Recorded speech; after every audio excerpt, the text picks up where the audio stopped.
রমজানেও সকালে অরেঞ্জ করতে হয়, মানে পিটি করতে হয়, এটা থেকে রমজান মাসে এক্সেমশন আছে। ওকে, তো পিটির কথা বললাম এই কারণে, আমাদের সকালবেলা ঘুম থেকে উঠলে এবং পিটি করলে এই সময়টা ঘুম আসে। আমি এখানে নিয়মিত আসি ক্লাস নিতে, আমি এসে সবাইকে বলি আপনারা নির্দ্বিধায় ঘুমাবেন, কোনো সমস্যা নেই। বাট আমার ক্লাসে কেউ ঘুমাইছে আমি দেখি নাই। দিস ইজ মাই কনফিডেন্স যে আপনারা ঘুমোতে পারবেন না, কারণ ক্লাসটা খুব মজার হবে এবং আপনাদের ব্যক্তিগত জীবনের সাথে খুবই প্রাসঙ্গিক এবং প্রতি বছর এটা ফেস করতে হয় বলে আপনার এটার সাথে আমার এই ক্লাসের সাথে আগামী 2 ঘন্টা থাকতে হবে এবং 2 ঘন্টায় শেষ করা যায় না। আমি বহুবার কর্তৃপক্ষকে বলেছি যে এটাকে 3 ঘন্টা করা যায় কিনা, হয়তো তারা ইনকাম ম্যানেজ করতে পারছে না বলে করা যাচ্ছে না। ওকে, আমরা একটু আগাই, দ্রুত না গেলে শেষ করতে পারবো না। ইনকাম ট্যাক্স রুলস এবং রিটার্ন প্রিপারেশন, আমাকে আজকে যে টপিকস দেওয়া হয়েছিল সেটা দেখলাম। আমরা রুলসের কিছু জিনিস জানবো যেটুকু জানা আমাদের জন্য প্রয়োজন। আয়করের ইতিহাস ঘেটে আসলে লাভ নাই। আমাদের সব আইনের মতোই বাংলাদেশের সব আইনই কলোনিয়াল আইনের একটা লিগেসি আছে, ইনকাম ট্যাক্স আইনও তার ব্যত্যয় নাই। আমরা 1860 সালের একটা আয়কর বিল ছিল, সেটি দিয়ে চলছিল। এরপরে 1922 সালে এসে আরেকটা আয়কর আইন হয়। তারপরে বাংলাদেশ স্বাধীন হওয়ার পর 1984 সালে একটা অর্ডিন্যান্স হয়, সেই অর্ডিন্যান্স দিয়ে আমরা চলছিলাম, ইনকাম ট্যাক্স অর্ডিন্যান্স 1984। সর্বশেষ 2023 সালে এসে আমরা আয়কর আইন করেছি সম্পূর্ণ বাংলায়, করদাতাদের সুবিধার্থে এবং স্টেক হোল্ডারদের সুবিধার্থে এটিকে বাংলায় করা হয়েছে, ইংলিশ ভার্সন আছে। আমরা এখন এই 2023 সালের আয়কর আইন দিয়ে ইনকাম ট্যাক্স ডিপার্টমেন্ট চলছে। কর আহরণ, সংগ্রহ এবং সম্পাদন সবই এই 2023 সালের আয়কর আইন দিয়ে চলছে। 2023 সালের আয়কর আইনে অন্যান্য আইনের মতো বা সংবিধানের মতোই 25টি অংশ, 345টি ধারা এবং 8টি তফসিল নিয়ে গঠিত, যেটা নর্মালি একটি আইনের থেকে থাকে। বিভিন্ন ধারা, তফসিল এবং অংশ থাকে, সেরকম আমাদের 25টি অংশ, 345টি ধারা এবং 8টি তফসিল। ওকে, করের প্রকারভেদ এটা আমরা সবাই একদম হাই স্কুলে পড়ে আসছি, প্রত্যক্ষ কর, পরোক্ষ কর, এটা নিয়ে আলোচনা না করি। আমরা প্রত্যক্ষ কর নিয়ে কাজ করি, ইনকাম ট্যাক্স ডিপার্টমেন্ট প্রত্যক্ষ কর নিয়ে কাজ করে। এখানে আমরা we collect 3 types of taxes. This is why we called Department of Taxes, or I am Joint Commissioner of Taxes, because why we collect 3 types of taxes. 3 রকমের ট্যাক্স কি কি আমরা আদায় করি? আমরা ইনকাম ট্যাক্স আদায় করি, ট্রাভেল ট্যাক্স আদায় করি, আর একটা গিফট ট্যাক্স আদায় করি। এই 3টি নিয়ে আমি খুবই সংক্ষিপ্তভাবে একটা বেসিক কনসেপ্ট দিব। ইনকাম ট্যাক্স করতে আপনারা ইনকাম করেন, সেটার উপর যে ট্যাক্স হয় সেটা ইনকাম ট্যাক্স। এটা তো খুবই সহজ, সেটা নিয়ে আমরা আগামী 2 ঘন্টা আলোচনা করব। ট্রাভেল ট্যাক্স হচ্ছে আপনারা যদি কোথাও জার্নি করেন, অ্যাব্রোড আর ডোমেস্টিক ফ্লাইটে কোথাও যান, তাহলে আপনারা একটি ট্রাভেল ট্যাক্স দেন। এয়ার ফেয়ারের সাথে, প্লেনের ভাড়ার সাথে কেটে নেয়, জন্য আপনারা বুঝতে পারেন না। এটা আগে ইন্টারন্যাশনাল ট্রাভেলিং এর ছিল, এখন সেটা ডোমেস্টিকেও করা হয়েছে। মানে আপনি যেখানেই ট্রাভেল করেন না কেন, তখন আপনাকে একটি ট্রাভেল ট্যাক্স দিতে হয়। এটাকে আমরা ইনকাম ট্যাক্স ডিপার্টমেন্টে কালেক্ট করে। গিফট ট্যাক্স হচ্ছে বাংলাদেশে একটি দান কর আইন আছে, 1990 সালের দান কর আইন, কেউ গুগল করলেই পেয়ে যাবেন, মাত্র 3 পৃষ্ঠার একটি আইন, দান কর আইন 1990। এই আইনে বলা হচ্ছে যে কেউ যদি কাউকে দান করে, সেই দানটা যদি ফার্স্ট ব্লাডের মধ্যে হয়, ফার্স্ট ব্লাড মিন মা বাবা ভাই বোন, এই তো ফার্স্ট ব্লাড তো তাই মিন করে, তাহলে দান কর প্রযোজ্য নয়, তার জন্য দান কর দিতে হয় না। যদি এর বাইরে কেউ কাউকে দান করে, তাহলে সেই দানের ক্ষেত্রে নির্দিষ্ট রেট আছে, সেই রেট অনুযায়ী দান কর দিতে হয়। সেটি একটি আলাদা ক্লাস। আমি শুধু দান করের কনসেপ্ট দিলাম যে যদি দান কর, কেউ কাউকে দান করে এবং সেই দান যদি ফার্স্ট ব্লাডের বাইরে হয়, তাহলে তার জন্য দান কর প্রযোজ্য। আদারওয়াইজ মা বাবা ভাই বোন ইভেন স্ত্রী, তার মধ্যে দান কর প্রযোজ্য নয়। আর দান করের ক্ষেত্রে কারোর আইডিয়া আছে দান করের ক্ষেত্রে কে কর দিবে? দানদাতা না দান গ্রহীতা? দানদাতা কর দিবে। কেন? কারণ যে দান নিচ্ছে তার তো আসলে সক্ষমতা নাই বলে সে দান দিচ্ছে, আবার সে কর দিবে কেন? তাহলে যে দান দিচ্ছে তার হয়তো আল্লাহ তাকে সক্ষম করেছে, সক্ষমতা আছে বলেই যে দান দিবে সেই করটা দিয়ে তারপর আবার দান করবে। ওকে, এই 3 রকমের কর আমরা সংগ্রহ করি, দান কর, গিফট ট্যাক্স এবং আয়কর। এই 3টি আমরা সংগ্রহ করে থাকি। এই 3টি প্রত্যক্ষ কর, ডিরেক্ট ট্যাক্সেস। প্রত্যক্ষ কর, পরোক্ষ কর আলোচনা করে ফেলেছি। পরোক্ষ করের মধ্যে আছে ভ্যাট, যেটা কাস্টমস ডিপার্টমেন্ট কাজ করে। আসলে customs, excise and VAT department যেটি নিয়ে কাজ করে, সেটা হচ্ছে পরোক্ষ কর। এটি একটু আলোচনা বিষয় আয় বর্ষ এবং কর বর্ষ। আমরা আয় নিয়ে বিস্তারিত আয়ের 8টি চ্যাপ্টার আছে, 8টি চ্যাপ্টার, প্রত্যেকটি চ্যাপ্টার আলাদা করে আলোচনা করব। আয় বর্ষ এবং কর বর্ষ। আমরা এখন কোন ফাইন্যান্সিয়াল ইয়ারে আছি? 24-25। এই 24-25 শেষ হবে আমাদের 30 জুন। এই আয় বর্ষে আমরা যদি আয় করব, এটি আয়ের উপর তো আমরা কর দিব পরের বছর, তাই না? যখন পরের বছর কর দিব তখন কোন ফাইন্যান্সিয়াল ইয়ার হয়ে যাবে? 25-26। তাহলে 24-25 এর ইনকামের জন্য আমরা যে ট্যাক্স দিব, সেই ট্যাক্স যখন দিব তখন অলরেডি 25-26 হয়ে যাবে। এই জন্য আমরা এই 24-25 কে বলবো আয় বর্ষ। আর এই আয়ের জন্য যখন কর দিব তখন আরেকটি আয় বর্ষ শুরু হয়ে যায়, সেটাকে সেটাকে ডিফারেন্সিয়েট করার জন্য আমরা আরেকটি কর বর্ষ বলেছি।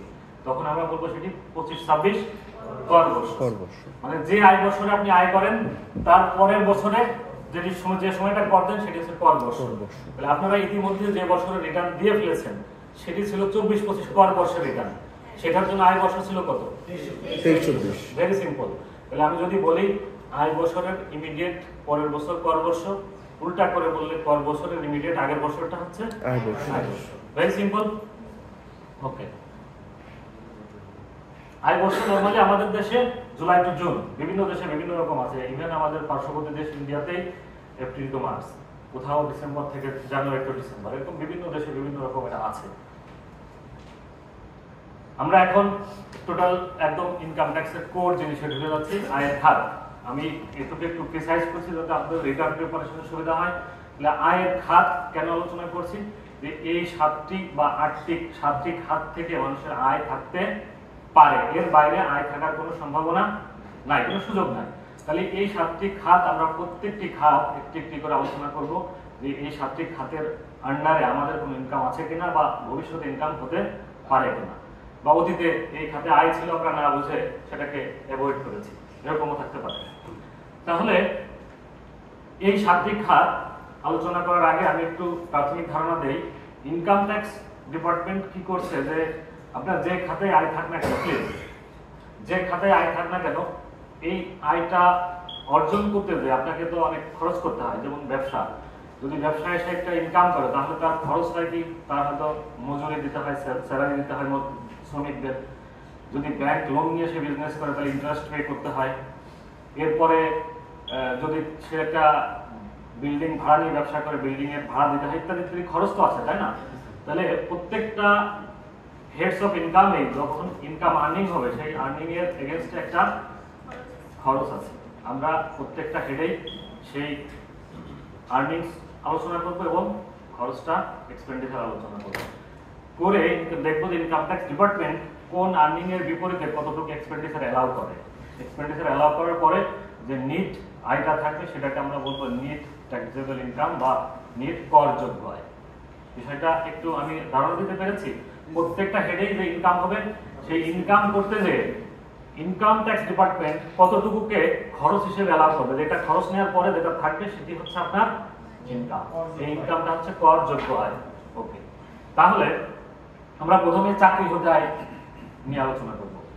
চাকরি হতে আয়, এই হেড মানে আয়ের ধারা বা খাত। এই হেডটার আগে নাম ছিল বেতন হতে আয়। তো আয়কর আইন 2023-এ এই হেডটার নামই চেঞ্জ করে চাকরি হতে আয় করা হয়েছে। কি কারণে? বেতনের বাইরেও আসলে অনেক কিছু থাকতে পারে, সেজন্য এটাকে চাকরি হতে আয় ধরা হয়েছে। সেটা আমরা আলোচনার মধ্যে গেলেই বোঝা যাবে। ওকে, চলে যাই চাকরি হতে আয়। এটা আয়কর অর্থাৎ আয়কর আইন 2023-এর 32 ধারায় আলোচনা করা হয়েছে। নিম্নবর্ণিত আয় সমূহ চাকরি হতে অন্তর্ভুক্ত হবে। কি কি আছে? চাকরি হতে প্রাপ্য বা প্রাপ্ত যে কোনো প্রকার আর্থিক প্রাপ্তি, বেতন ও সুযোগ সুবিধা দিয়ে। এখানে 3টি শব্দ নিয়ে আমি আলোচনা করব। প্রাপ্য বা প্রাপ্ত, চাকরি হতে প্রাপ্য বা প্রাপ্ত। প্রাপ্য বলছে কেন? যদি আমি একটি কাজ করে ফেলেছি বা আমি একটা সার্ভিস দিয়েছি, সেই সার্ভিস এগেইনস্টে আমি এখন কোনো কিছু পাবো, সেটা আমার প্রাপ্য, তাই তো? আর প্রাপ্ত যেটা অলরেডি পেয়ে ফেলেছি আমি বা পেয়ে গেছি। তাহলে প্রাপ্যটা মানে আমাকে এখনো পে করা হয় নাই, বাট আমার পাওয়ার কথা ছিল, সেটাও আপনার চাকরি আয়ের অন্তর্ভুক্ত হবে। কেন এরকম হতে পারে? বেসরকারি চাকরির ক্ষেত্রে অনেকে হয়তো অ্যাপয়েন্টমেন্ট লেটারে বলা থাকে যে আপনার আজকে নিয়োগ দেওয়া হলো আপনাকে আজকে থেকে, কিন্তু বেতনটি কার্যকর হবে আগামী 3 মাস পরে। আপনার পারফরমেন্স দেখা হবে, যদি আপনি টার্মস কন্ডিশনস গুলো আপনি ফিল আপ করতে পারেন তাহলে আপনার বেতন আগামী 3 মাস পর থেকে কার্যকর হবে। তো এই 3 মাসের মধ্যে যদি জুলাই শেষ হয়ে যায় তাহলে তো তার একটি অর্থ বছর শেষ হয়ে যাচ্ছে।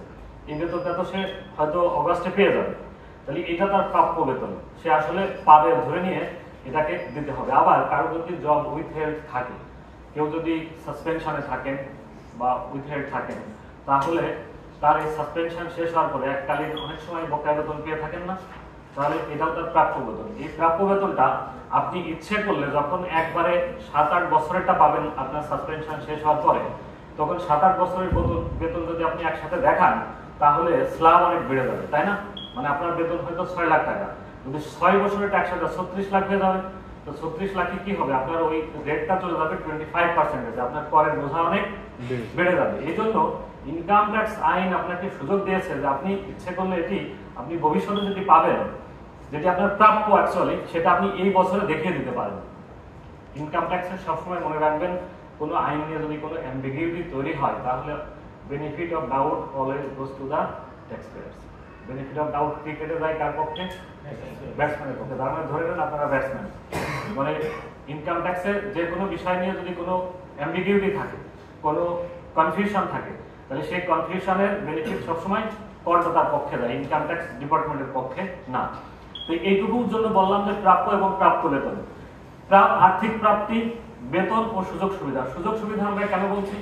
সুযোগ সুবিধা আমরা এই জন্য বলছি, বেসরকারি চাকরিতে অনেক সময় এরকম হয় যে চাকরির শর্তে বলা হয়েছে যে হয়তো কোনো কোম্পানির একজন এমডি কে অ্যাপয়েন্টমেন্ট দেওয়া হয়েছে, বলা হয়েছে উনি তার চাকরির পাশাপাশি একটি ফুল ফার্নিশড ফ্ল্যাট পাবেন, একটি গাড়ি পাবেন, বাসায় ইভেন বাসায় একটি কাজের গোয়া পাবেন, ইত্যাদি ইত্যাদি থাকে। তাহলে আমরা তখন ইনকাম ট্যাক্স ডিপার্টমেন্ট কি করি, যে উনি একটি কাজের গোয়া তার এমপ্লয়ার থেকে পেয়েছেন, তাহলে উনি যদি এই কাজের গোয়া বাসায় ভাড়া নিতেন বা উনি যদি কাউকে নিতেন, তাহলে তার জন্য কি পরিমাণ খরচ হতো, সেই খরচটাকে ওনার আয় হবে না? কমন সেন্স তো তাই বলে।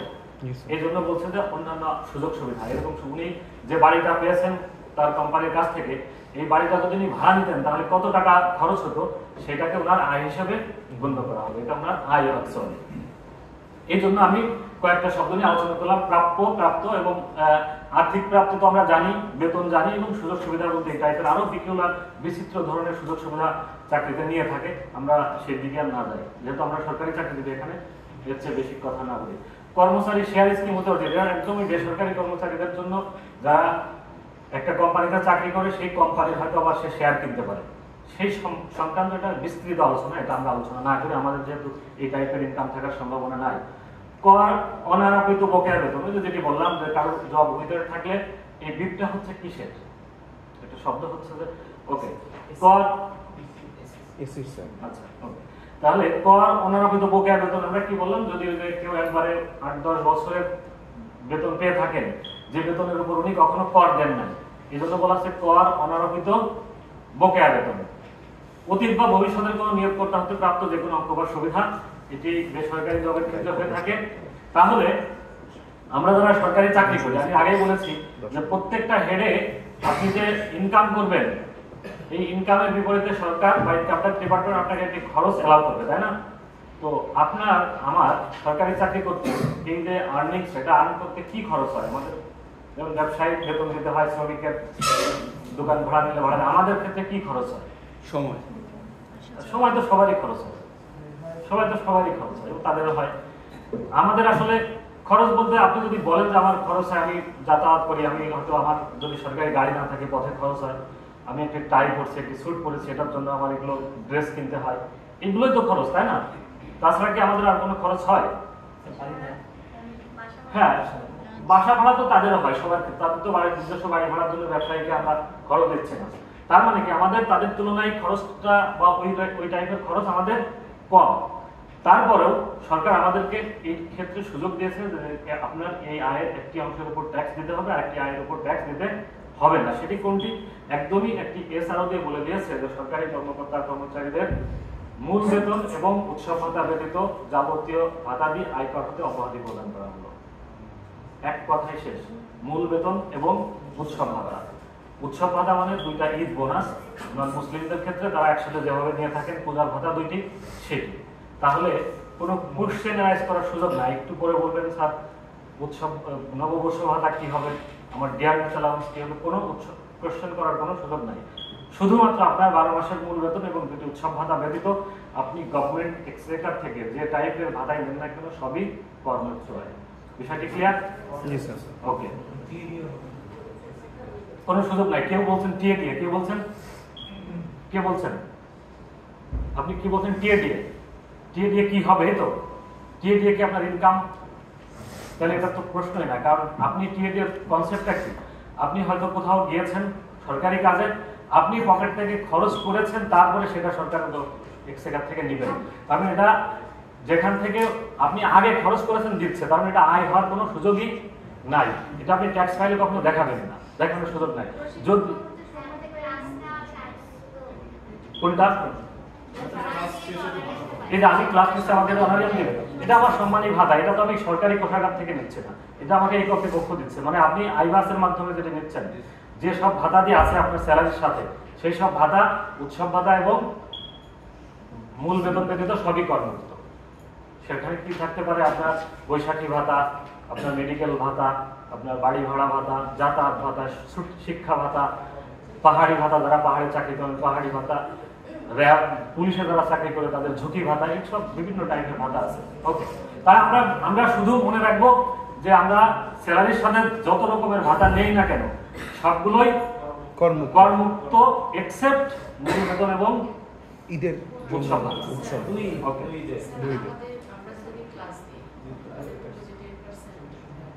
আচ্ছা, 10% ট্যাক্স কেটে নেন, মানে তার মধ্যে আপনি ট্যাক্স কেটেই নিচ্ছেন, তার মানে ট্যাক্স এটা যদি করযোগ্য না হতো তাহলে তো ট্যাক্স কাটতেন না, এটা অবশ্যই করযোগ্য।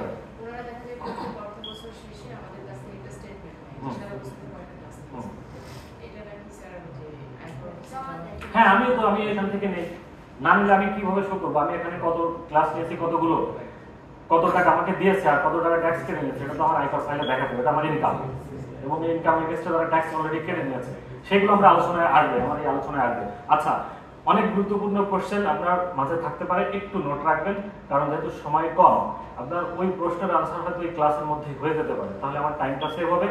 তারপরেও আমি একদম ক্লাস শেষে অন্তত 10-15 মিনিট আপনাদের প্রশ্ন নিয়ে সেগুলো মিট আপ করার চেষ্টা করবো। তাহলে এই চাকরি হতে আয় আমাদের এই এসআরও দিয়ে সেটাকে মিট আপ করা হয়েছে যে আপনার মূল বেতন এবং উৎসব ভাতা ব্যতীত যাবতীয় বেতন ভাতা দিয়ে সরকার আয়কর প্রদান হতে অব্যাহতি প্রদান করলো। তাহলে একটাই হেড আমরা আলোচনা করছি। এবার ভাড়া থেকে আয়। ভাড়া থেকে আয়, এই আয়টা আগে নাম ছিল গৃহ সম্পত্তি আয়, মানে কারো যদি কোনো গৃহ সম্পত্তি থেকে থাকে, লাইক কোনো বাড়ি অথবা ফ্ল্যাট, সেগুলো ভাড়া দিয়ে যদি কোনো আয় থেকে থাকতো তাকে আমরা বলতাম গৃহ সম্পত্তি আয়। সেটি চেঞ্জ করে বলা হয়েছে ভাড়া হতে আয়। কেন করা হয়েছে?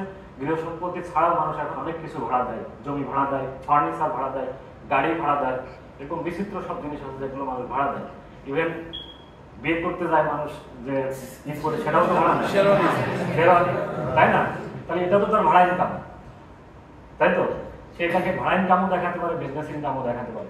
মানে আমরা পেয়ে থাকি বিচিত্র ধরনের মানুষ জিনিস আছে যেগুলো ভাড়া দিয়ে মানুষ ইনকাম করে থাকে, তাকে কোন হেডের আন্ডারে ফেলবো সেটা আমরা কনফিউজ হয়ে যেতাম, এই জন্য এটাকে বলা হয়েছে একদমই স্ট্রেট লাইন যে এটা ভাড়া হতে আয়।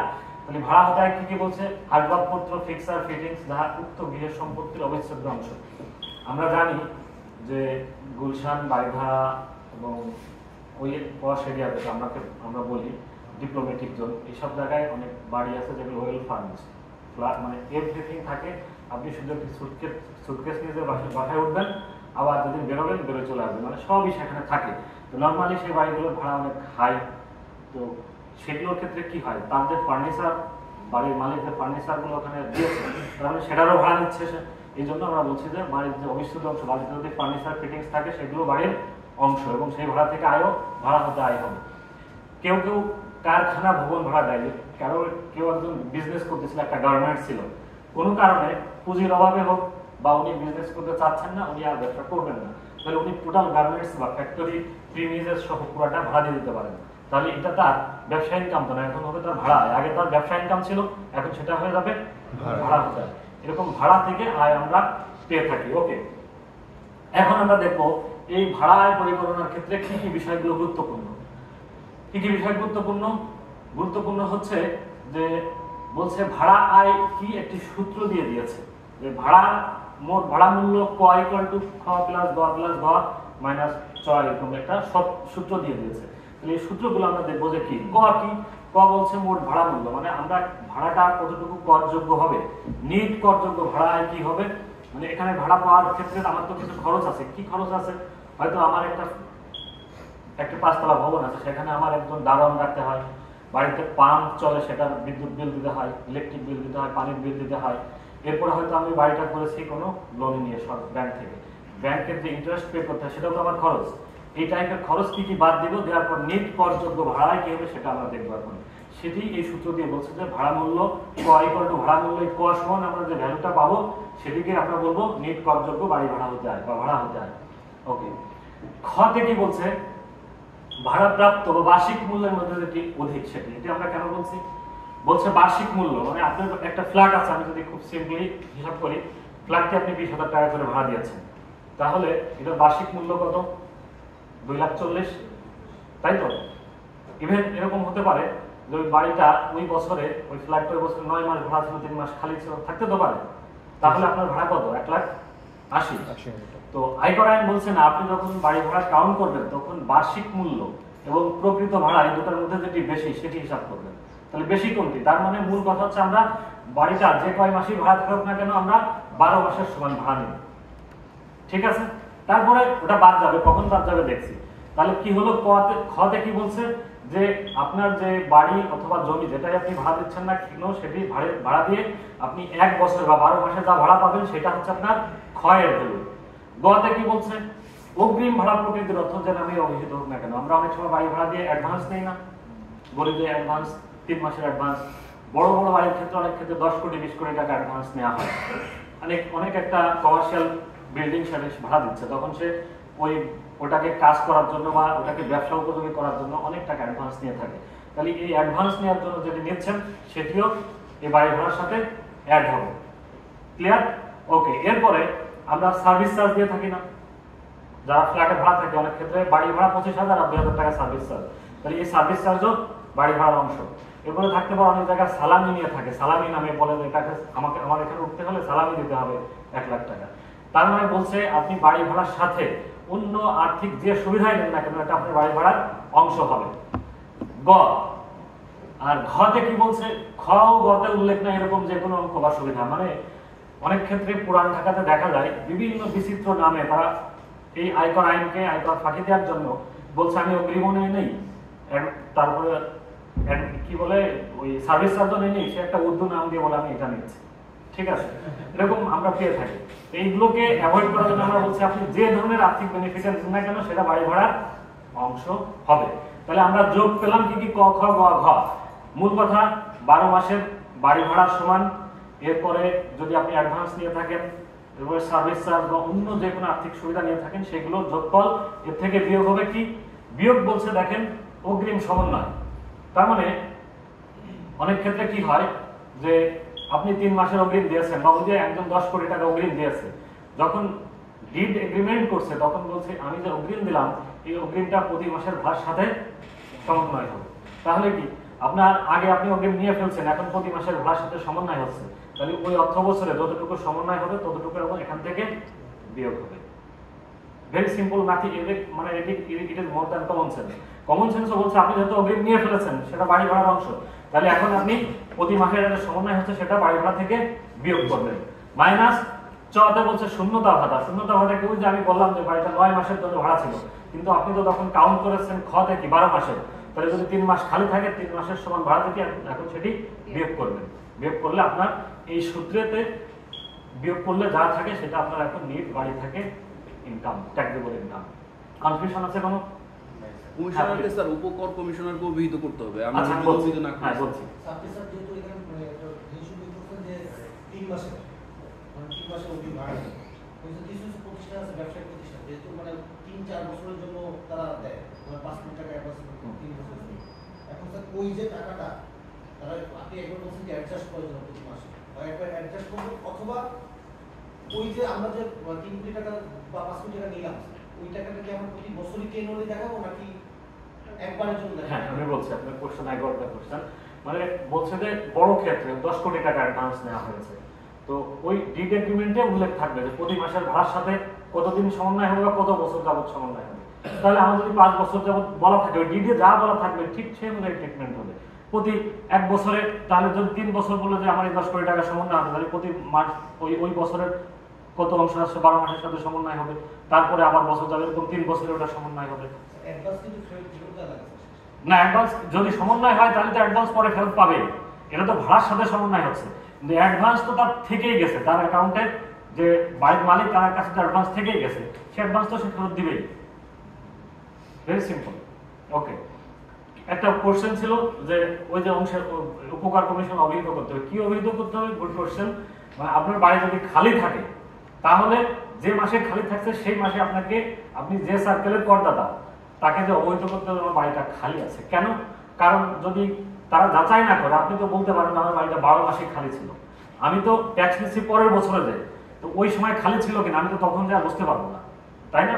যেহেতু আমার অ্যাকাউন্টিং ইয়ার 1 বছর আগে আর ট্যাক্স ইয়ার পরে, তো আপনি যে বছরের জন্য ট্যাক্স দিচ্ছেন পরের বছরে যে আপনি বলবেন যে আমার বাড়িটা 6 মাস খালি ছিল, তো 6 মাস খালি ছিল, তো আমি তো ওই 6 মাস পরে সেটা যাচাই করতে পারবো না, তাই না?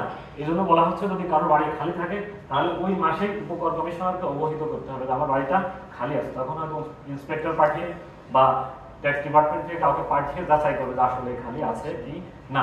আর একটি বিষয় আমি লাল কালি লিখেছি যে কোনো কোনো ক্ষেত্রে বাড়ি একাধিক মালিকানা থাকতে পারে। একটি বাড়ি হয়তো আপনারা 3 বোন হতে পারে বা 2 ভাই, তারা উত্তরাধিকার সূত্রে পেয়েছেন, তাহলে এই বাড়ির মালিকানা তো ফিক্স করতে হবে আগে। বলছে এই বাড়ির মালিক কে কতটুকু অংশ, তাহলে সেই অংশ অনুযায়ী এই যে বাড়ি ভাড়া, আমি সাপোজ এই পদ্ধতি অ্যাপ্লাই করে ক সমান 10 লাখ টাকা পেলাম যে নিট করযোগ্য, এটার মালিক 2 জন, তাহলে 2 জনের অংশে সমান সমান 5 লক্ষ টাকা করে নিট করযোগ্য আয় হবে। যদি এরকম ঘটে থাকে যে আমরা বাড়ির মালিকানা ডিফাইন করতে পারছি না, সেই ক্ষেত্রে কি করা হয়? খরচ কম দেওয়া হয়। কি খরচ কম দেওয়া হয়? আমরা একটু আসি। তাহলে এখন তো আমরা পেলাম কি, এই যে হ্যাঁ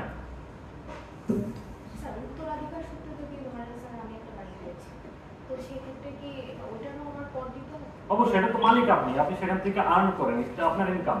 কর কেন? অবশ্যই দিতে হবে, এটা আপনার ইনকাম। আমরা ইনকাম কি আলোচনা করি? এই যে 8টা হেড, এই হেডের আন্ডারে আপনার যদি কোনো ইনকাম থেকে থাকে সেইগুলোর অ্যাগ্রিগেট, সেগুলো সমন্বিত করে তারপর আপনার ট্যাক্স হবে। নট লাইক যে আপনি শুধু চাকরি করেন আপনার চাকরি থেকে ইনকামের উপর ট্যাক্স দিতে হবে, তা না। সবগুলো সব আপনার যোগ্য, আপনার কৃষি আয়, হ্যাঁ, করার পরে আপনার কৃষি আয় থাকতে পারে, আপনার স্যালারি ইনকাম থাকতে পারে, আপনার বাড়ি ভাড়া ইনকাম থাকতে পারে, যোগ হয়ে তারপরে আপনার ট্যাক্স হবে। ওকে, হ্যাঁ। এই যে বাড়ি যদি থাকা মানে ভাড়া না থাকে সেটা 23 তারিখের মধ্যে উপকর কমিশনকে জানাইতে হবে। যদি মাস আছে, যদি ধরেন আমি চাকরি করি, আমার ইনভেস্টমেন্ট জায়গায় আমি আরেক জায়গায় আছি, মানে জানাবো, এটা চিঠি লিখে দিবেন, একটা চিঠি লিখে দিবেন, একটা মেইল করে দিবেন, যে কোনো মাধ্যমে জানাবেন। আর এটা নিয়ে তো অডিট হওয়ার কিছু না, আমরা এগুলো আইনে করা হয়েছে, আমরা অত দেখি না, এটা দেখার সময় আছে, এটা নিয়ে এত সময় দেখার সময় নাই। কার বাড়ি কোথায় খালি আছে কয় মাস, এটা দেশের যে আমি অন্যদিকে বড় একটা রেভিনিউ আমার লস হয়ে যাবে, আমার এত সময় না, এটা নিয়ে অডিট হয় না। ওকে, তাহলে আমরা এখন এই যে যেটা পেলাম ক সমান তার একটা এটা ভাড়া পেলাম যে কত পেল, এইগুলো বাদেও তার আর কিছু খরচ হতে পারে। কি খরচ হতে পারে? আমি এখানে যে আলোচনাগুলো করেছি এর মধ্যে কিন্তু তার বাড়ির ওই ভাড়া কালেকশন করতে যে খরচ হয়, কি খরচ হয়? হয়তো সে দেশের বাইরে থাকে, সে একটা শ্রমিক লাগছে, একজন লোক লাগছে, সে তার ভাড়া কালেকশন করে, তাহলে তার বেতন দিতে হবে। বাড়িতে পাম্প চলে, সেগুলো কিন্তু আমি নেই বিদ্যুৎ এখানে নেওয়া হয়েছে, নেওয়া হয় নাই। তাহলে এখানে 2টা জিনিস মনে রাখবেন, যদি আপনি যে বাড়িটা ভাড়া দিয়েছেন সেটা যদি কমার্শিয়াল পারপাসে ইউজ হয়, তাহলে আপনি এই যে অঙ্ক পেয়েছেন এটা 30% আরো খরচ পাবেন। এটা পর আরো 30% থাম রুল, যে আপনি 30% যদি বাড়িটা কমার্শিয়াল পারপাসে ইউজ হয় 30% খরচ পাবেন, আর বাড়িটা যদি রেসিডেন্সিয়াল পারপাসে ইউজ হয় তাহলে 25% খরচ পাবেন। বিষয়টা ক্লিয়ার? ওকে। আর এই যে বলা হয়েছে বাণিজ্যিক উদ্দেশ্য হলে 30%, আবাসিক উদ্দেশ্য হলে 25%। যদি এরকম হয় বাড়িটা রেসিডেন্সিয়াল নাকি কমার্শিয়াল এটা আমরা বুঝতে পারছি না, তখন কি হবে? তখন 10% মাত্র খরচ পাবেন। অদ্ভুত না? এরকম হতে পারে যে বাড়িটা কমার্শিয়াল নাকি রেসিডেন্সিয়াল বোঝা যাচ্ছে না, এরকম হতে পারে। কিরকম কেউ উদাহরণ দিতে পারে? না, সেটা তো বলা থাকে যখন বাড়িটা রাজুক থেকে বা যেখান থেকে অনুমোদন নিয়েছেন লেখা থাকে 10 তলা বিল্ডিং কমার্শিয়াল কাম আবাসিক, 3 তলা পর্যন্ত কমার্শিয়াল, তার উপর আবাসিক, এরকম বলা থাকে। এটা তো নির্দিষ্ট, তাহলে তার 3 তলার উপরে যে ভাড়া থাকবে সেটা আবাসিক আর নিচের গুলো কমার্শিয়াল। হ্যাঁ, সাবলেট হলেও তো সেটা তো আবাসিক হবে বা কমার্শিয়াল হবে। স্যার কেউ আমি বলি রেসিডেন্সিয়াল পারপোজে ভাড়া নিয়ে এসে ওইখান থেকে কোনো ব্যবসা পরিচালনা করে। হ্যাঁ রাইট, কাছাকাছি গেছেন। কিরকম হতে পারে? আমরা এরকম বিচিত্র জিনিস পেয়ে থাকি। একটা বলি, ধরেন কোন একজন ভদ্র মহিলা একটা ভাড়া নিয়েছেন, একটা ইউনিট ভাড়া নিয়েছেন, নিয়ে সেখানে উনি কুটির শিল্পের কাজ করেন, তাই না? ওখানে উনি আরো 2-3 জন মহিলাকে নিয়ে কুটির শিল্পের কাজ করেন এবং রাতে ওখানেই ঘুমাবেন। তাহলে এটা কমার্শিয়াল নাকি আবার বিজনেস? তার ইনকাম কিন্তু সে বিজনেস ইনকাম দেখাচ্ছে। তাহলে এটা সেখানে উনি থাকছেন আবার ব্যবসাও করতেছেন। এরকম ঘটনা ঘটতে পারে, খুব রেয়ার। আরো অনেক বিচিত্র ঘটনা আছে, আমি সেদিকে না যাই। তাহলে এটুকু আমরা জানলাম যে বাড়িটা যদি বাণিজ্যিক হয় 30%, বাড়িটা যদি আবাসিক হয় 25%, আদারওয়াইজ আমরা ডিফাইন করতে না পারলে আপনাকে 10% খরচ দিব। ধরা হতে হয় আমি আয়কর রিটার্নের যে অংশ সেই অংশে নিয়ে আসছি। এরকম একটি পেজ আছে আপনাদের আয়কর রিটার্নে।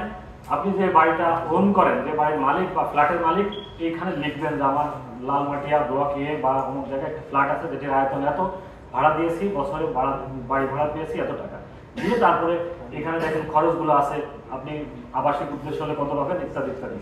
বাড়ি ভাড়া নিয়ে আর কোনো কনফিউশন আছে? স্যার টাকাটা যখন দেখাবেন তখন কি কোনো ডকুমেন্ট শো করা লাগবে? Sorry? স্যার আপনি ভাড়া পেলেন স্যার হ্যাঁ। 1 লাখ টাকা বা 2 লাখ হ্যাঁ। টাকা পাইলেন। এখন তার সাথে খরচ হয়ে গেছে আপনার 50,000 টাকা, এটার পিছনে। তো এই যে এটার পিছনে কি কোনো ডকুমেন্ট? আচ্ছা, ডকুমেন্ট যদি আপনার থেকে থাকে যেটা জেনুইন, সেটা অবশ্যই পাবেন আপনি। কিন্তু আপনি যদি বলেন আপনি 50,000 টাকা বাড়ি ভাড়া পেয়েছেন, কিন্তু 60,000 টাকা আপনি দারোয়ানের বেতন দিয়ে ফেলেছেন, তাহলে এটা তো রিডিকুলাস, তাই না? তো এই জন্য বলেছে যে এই সব খরচ বাড়াতে পারে বলে ওই খরচটা কিন্তু লিমিট করে দিয়েছে যে আপনি যা পাবেন তার 25%-এর বেশি পাবেন না। ইভেন এরকম হতে পারে যে আপনি একটা ফ্ল্যাট কিনছেন লোন নিয়ে, তাহলে এই লোনের যে ইন্টারেস্ট পে করছেন, বাড়ি ভাড়া ছিলেন ইন্টারেস্ট বেশি, সেক্ষেত্রে আপনার বাড়ি ভাড়া ইনকাম নেগেটিভ হবে, নেগেটিভ হতে পারে। ভাড়া যে উঠায় অনেক সময় তো স্যার ডকুমেন্ট থাকে না, দেখা যায় যে একটা কাগজের মধ্যে থাকে না, এগুলো আমরা জানি, আমরা তো সমাজের অংশ, আমরা তো সমাজের বাইরে না। যদি আপনার ডকুমেন্ট থাকে মিনিমাম, আপনি যেহেতু সরকারি চাকরি করেন, আপনাদের প্রতি রিকোয়েস্ট, যদি আপনার কোনো বাড়ি বা ফ্ল্যাট থেকে থাকে, আপনি যাকে ভাড়া দিবেন মিনিমাম কিছু না হলে একটা ডিড এগ্রিমেন্ট করে দেবেন, এবং এই বাড়ি ভাড়াটা আপনার ব্যাংক অ্যাকাউন্টের মাধ্যমে দিবেন, কারণ আপনার একটা বৈধ ইনকাম, তাই না? আপনি নিজের বাড়ি আছে, পৈতৃক হোক আর কেনা, তাহলে দুটি কাজ করবেন। একটা হচ্ছে আপনার যে স্যালারি অ্যাকাউন্ট যেটা, সেই অ্যাকাউন্টে বাড়ি ভাড়াটা নেওয়ার চেষ্টা করবেন, আর মিনিমাম একটা ডিড করে নেবেন। এই দুটা ডকুমেন্টই এনাফ। স্ট্যাম্পে করতে হবে। এটা কিছু বলা নাই, আয়কর আইনে কিছু বলা নাই, একটা হলেই হয়। আমি যে বাড়িতে ভাড়া থাকি, আমি 100 টাকা স্ট্যাম্পে ভাড়া চুক্তি করে নিয়েছি ওই ভদ্রলোকের সাথে। ওকে, তাহলে ডকুমেন্টেশন দুইটা জিনিস ইম্পর্টেন্ট, ডিড অফ এগ্রিমেন্টটা এবং আপনি এই বাড়ি ভাড়াটা ব্যাংক অ্যাকাউন্টের মাধ্যমে নেবেন। তাহলে আমরা দুটি হেড আলোচনা করে ফেলছি। এবার কৃষি আয়। কৃষি আয় আমাদের থাকতে পারে, কারণ আমরা অনেকেই হয়তো কৃষি জমি কিনেছি কেউ, অথবা ইনহেরিটেডলি পেয়েছি, তাহলে সেখান থেকে যদি কোনো ইনকাম হয়ে থাকে সেটাকে আমরা কৃষি আয় বলবো। যদি শুধু একটি এখানে বিচিত্র বিষয় আছে, সেটি হচ্ছে যদি কেউ চাষ করেন, চাষ অথবা রাবার চাষের সাথে যুক্ত থাকেন, তাহলে আপনার যে ইনকামটা টোটাল হবে, সেই ইনকামের 40% হবে ব্যবসা ইনকাম আর 60% হবে কৃষি ইনকাম। এরকম কেউ আছেন এখানে? চা বাগান আছে বা রাবার বাগান আছে, ওকে, তাহলে সমস্যা নাই। এরপরে কৃষি আয়ের অন্তর্ভুক্ত কি হবে সেগুলো আমরা বলছি, যে এখানে উদ্যান পালন, মানে যারা নার্সারি করেন, এরপরে পশু পাখি পালন, ভূমির প্রাকৃতিক ব্যবহার, হাঁস মুরগি, মাছের খামার, সরীসৃপ, এখন তো সাপেরও চাষ হয়, তাই না? সাপ, তারপরে কি যেন কুমিরের চাষ হয়, হ্যাঁ, তারপরে নার্সারি, ভূমিতে বা জলে যে কোনো প্রকার চাষ, আবার ডিম, দুধ উৎপাদন, কাঠপিন, এগুলো দেখে নিয়ে আর কি। এগুলো থেকে যদি কোনো ইনকাম থেকে থাকে সেটাকে আমরা বলছি কৃষি ইনকাম। বিশেষ কৃষি আমি একটি লিখছি, এটি কি একটু ধারণা দেব। ধরেন আপনি কৃষিকাজের সাথে যুক্ত, বা আপনি নিজে কৃষিকাজ না করলেও আপনার ল্যান্ড গুলো অন্য একটা লোককে দিয়ে করান, তাহলে আপনি কোনো একটা বছর একটি কৃষি সরঞ্জাম কিনেছিলেন, সেটা হতে পারে পাওয়ার টিলার হতে পারে বা সেচ পাম্প হতে পারে, তাই না? বা একটা কৃষি সরঞ্জাম আপনি কিনছেন, সেটা আপনার এই কৃষিকাজের অংশ। 5 বছর পরে যদি আপনি এটা সেল করে দেন, এমন হতে পারে আপনি যেটা দিয়ে কিনছিলেন যে দামে, তার চেয়ে বেশি দামে বিক্রি করছেন, হতে পারে না? অবশ্যই হতে পারে। সেক্ষেত্রে আপনি এখানে ওই কৃষি সরঞ্জাম বিক্রি করে যে অতিরিক্ত লাভ করলেন, সেটি আপনার কৃষি আয় হবে। এরকম ঘটনা অহরহ বাংলাদেশে ঘটতেছে। কি কারণে? হ্যাঁ, প্লিজ।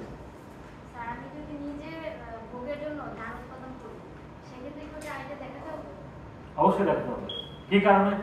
কারণ আপনার যদি উৎপাদন না থাকতো, আপনার তো বাজার থেকে চাল কিনে খেতে হতো আপনাকে, তাই না? তার মানে তো ওটা আপনার ইনকাম, আপনার অবশ্যই সেটা ইনকাম। ওকে, তাহলে আমি একটা উদাহরণ দেওয়ার জন্য বলি।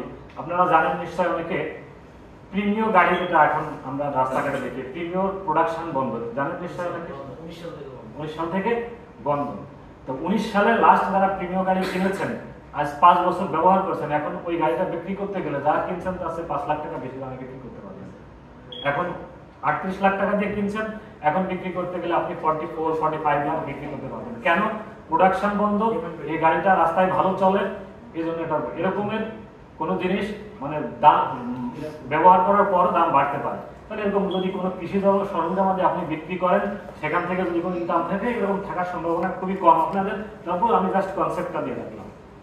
এইবার তাহলে আমরা কৃষি আয় একটা পেলাম। কৃষি আয়টা কি আপনি ফসল বিক্রি করে, অথবা আপনি বর্গা দিয়েছেন, তাহলে বর্গা তার কাছ থেকে যে টাকাটা নিয়েছেন, বর্গার ক্ষেত্রে আপনার তো কোনো খরচ নাই, আছে? তাহলে ওই বর্গা যেটা আপনি তার কাছ থেকে পেয়েছেন সেটা আপনার নিট কৃষি আয়। আর যদি আপনার বর্গা না থাকে, আপনি চাষাবাদের সাথে যুক্ত থাকেন, তাহলে ফসল বিক্রি করে যে টাকাটা পাবেন, সেই টাকা থেকে 60% খরচ ইনকাম ট্যাক্স ডিপার্টমেন্ট অ্যালাউ করছে। তার মানে আপনি যদি 100 টাকার ফসল বিক্রি করেন, 60 টাকা খরচ, 40 টাকা আপনার কৃষি থেকে নিট কন্ট্রোল করে। ক্লিয়ার? ওকে। আর্থিক পরিসম্পদ হতে আয়। আর্থিক পরিসম্পদ কি? আর্থিক পরিসম্পদ হতে আয় বলছি, আমি বলে থাকি যে আমরা যারা সরকারি চাকরি করি তাদের কিছু না থাকলেও 2টা হেডের ইনকাম আছে কনফার্ম। কি কি? চাকরি থেকে আয় তো আছে, যেহেতু আপনি চাকরি থেকে আয় করছেন, আর যেহেতু আপনি সরকারি চাকরি করেন, আপনার আয়বাস থেকে স্যালারিটা ব্যাংকে যায়, সেই ব্যাংক অ্যাকাউন্ট নিশ্চয়ই একটি সেভিংস অ্যাকাউন্ট, তাই না? এই সেভিংস অ্যাকাউন্টে স্টেটমেন্ট তুলে দেখবেন জুন মাসে এবং ডিসেম্বর মাসে আপনাদেরকে একটা ইন্টারেস্ট দেওয়া হয়, সেটা 1 টাকা হোক 2 টাকা হোক, তাহলে এটা তো আপনার ইনকাম, তাই না?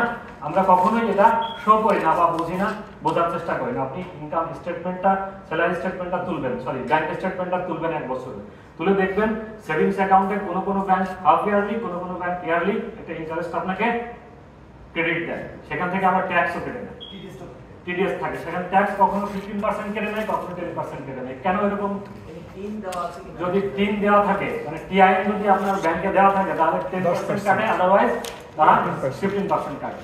তাহলে আমি ধরে নিতে পারি যে আপনাদের কোনো অন্য যে হেডগুলো আমরা পড়লাম, কৃষি ইনকাম, বাড়ি ভাড়া ইনকাম, এগুলো না থাকলেও আর্থিক পরিসম্পদ দায় আপনাদের নিশ্চয় আছে, সেটা যত নমিনাল হোক নাই কেন। ওকে, তাহলে এই আর্থিক পরিসম্পদ থেকে আমরা দেখবো যে আর্থিক পরিসম্পদের মধ্যে কি কি আছে। এটা সঞ্চয়পত্র হতে পারে, ডিপিএস হতে পারে, শেয়ার বাজারে বিনিয়োগ হতে পারে, এফডিআর হতে পারে, ইত্যাদি ইত্যাদি। যেরকম আপনার মেটলাইফ, আলিকো হতে পারে। এগুলো থেকে যত ইনকাম হবে সেগুলোকে আমরা বলছি আর্থিক পরিসম্পদ হতে আয়। তাহলে এইখানে আপনি খরচ কি পাবেন আমরা ধরে নিলাম, এটা তো আর ইনকাম কি হবে বলার স্কোপ না। ইনকাম তো আপনার অ্যাকাউন্টে যা ক্রেডিট হবে সবই আপনার ইনকাম, তাই না? এখন খরচ কি পাবেন এখানে? এটা করতে যে আপনার কি খরচ হয়, এই আর্ন করতে যে কি খরচ হয়? কোনো খরচ হয়? হয় না, কোনো খরচ হয় না। কিন্তু আমি বলবো যে কিছু খরচ হয়। কিরকম কিছু খরচ হয়? যেমন আপনি বলছেন যে আমি যদি বলি আপনার অ্যাকাউন্টে 800 টাকা জমা হয়েছে, ইন্টারেস্ট জমা হয়েছে, সেখান থেকে 80 টাকা ট্যাক্স কেটে নিয়েছে। এর বাইরে আপনার বছরে সার্ভিস চার্জ কেটে নেয় না ব্যাংক, প্রাইভেট ব্যাংক যেগুলো, লাল বাংলা বলেন, অন্যান্য ব্যাংক, এরা তো সার্ভিস চার্জের শেষ নাই। মোবাইল সার্ভিস চার্জ কাটে, কি নাম দিয়ে টিভি সার্ভিস চার্জ, কত রকমের সার্ভিস চার্জ কেটে নেয়, সেগুলো তো আপনার খরচ। এই খরচগুলো পাবেন। বাট যেটা ভুল হয়ে থাকে, ধরেন সঞ্চয়পত্র 15 লাখ টাকা, সঞ্চয়পত্র থেকে আপনি 1.5 লাখ টাকা ইন্টারেস্ট পেয়েছেন, আর এখান থেকে 1500 টাকা ট্যাক্স কেটে দিয়েছে, তাহলে আপনাকে দিছে কত? 1350 টাকা, তাই না? তাহলে আপনার ইনকাম কত? ইনকাম কত শো করবে? আপনার ইনকাম এখানে কত? আরো সহজ করে বলে, আপনি 100 টাকা ইন্টারেস্ট পেয়েছেন, সেখান থেকে 10 টাকা ট্যাক্স কেটে দিয়েছে, আপনি পেয়েছেন 90 টাকা আপনাকে দিয়েছে, তাহলে আপনার ইনকাম কত এখানে? 90 টাকা। নো, ইনকাম হচ্ছে 100 টাকা, কারণ আপনার তো এখানে ইনকাম 100 টাকা। এই 100 টাকায় আপনার ইনকাম হিসেবে আসবে। ইনকাম ক্যালকুলেশন করার পর আপনার যে ট্যাক্স আসবে, সেই ট্যাক্স থেকে 10 টাকা মাইনাস হবে, বাট ইনকাম আপনার 100 টাকা। একটু যেন ভুল না হয়। তাহলে আপনার এই ইনকামের ক্ষেত্রে আপনার খরচ, যেমন সঞ্চয়পত্রের ইনকামের ক্ষেত্রে আপনি কোনো খরচ পাবেন না, কারণ ওখানে অন্য কোনো খরচ তারা কাটে না, শুধু ট্যাক্সের খরচটাই কেটে নেয়। তাহলে আপনার সঞ্চয়পত্রের ইনকাম, অন্যান্য ইনকাম যেটা, সেটা থেকে যে ট্যাক্স কেটে নেয়, সেটাকে কখনোই বিয়োগ করে ইনকাম দেখাবেন না, সেটা সহই আপনার ইনকামটা শো করতে হবে। তাহলে খরচ কি হতে পারে? ওই যে ব্যাংক সার্ভিস চার্জ কেটে নিয়েছে, ইত্যাদি ইত্যাদি। আমি আরেকটু বিচিত্র একটা অভিজ্ঞতার কথা বলবো বা একটা ইনকামের কথা বলবো, সেটা শুনলে আপনারা বুঝবেন যে খরচটা কি হতে পারে। যেমন আমাদের বর্তমান ব্যাংকিং সেক্টরের যে বিভিন্ন অ্যানোমালিজ আমরা পেপার পত্রিকা সোশ্যাল মিডিয়ায় দেখছি, সেরকম একটি ঘটনা বলি।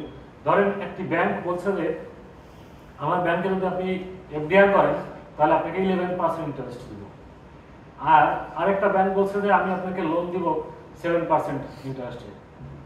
তাহলে ওই ভদ্রলোক 7% যে ব্যাংক দিচ্ছে সেই ব্যাংক থেকে 2 কোটি টাকা লোন নিয়ে ওই ব্যাংকে যদি এফডিআর করে রাখে তাহলে সে 11% ইন্টারেস্ট পাচ্ছে, তাহলে তার এখানে একটা প্রফিট হচ্ছে না। আমি কি বুঝাইতে পারছি? একজন ভিখারিত্ব ভিক্ষা করতে গেলে মিনিমাম একটা থালা লাগে, এই ভদ্রলোকে তো তাও লাগে না। সে 2 কোটি টাকা এক ব্যাংক থেকে লোন নিয়ে আর এক ব্যাংকে এফডিআর করে রাখছে। হ্যাঁ, তো আমাদের এই আর্থিক খাতের দুরবস্থার কারণ এগুলো যে দেশের ইকোনমির জন্য কি পরিমাণ ক্ষতি। হ্যাঁ হ্যাঁ, আমি তো বললাম যে একজন বেকারিত্ব একজন থালা লাগে, তো তাও লাগে না, সে একদমই পরের টাকা দিয়ে ব্যবসা করে চলে যাচ্ছে। তাহলে যদি এরকম ইনকাম থেকে থাকে তাহলে সে আবার কি করবে? দেখেন, সে তো ওই ব্যাংকের টাকা দিয়ে আর এক ব্যাংকে ব্যবসা করে ইনকাম করছে, আবার সে যে ব্যাংক ইন্টারেস্ট ইনকাম শো করতেছে, ইনকাম থেকে আবার বলতেছে আমি তো ইন্টারেস্ট পে করছি, তাহলে সেই ইন্টারেস্ট পে করার জন্য যেটা সেটাও আবার এখান থেকে বিয়োগ করে সে নেট আয় দেখাচ্ছে। কারণ সে বলছে আমি এখানে ইন্টারেস্ট আমি এই ব্যাংকে এফডিআর করছি, ওই ব্যাংক থেকে লোন নিই, তাহলে লোন পরিশোধ করছি সেটা এখান থেকে বিয়োগ যাবে, সে এখানে এই খরচটা পাবে। সে এগুলোকে এই লুপনগুলো এখন একটু করার চেষ্টা করা হচ্ছে, এরকম ঘটনা না legal cabinet I don't know এটা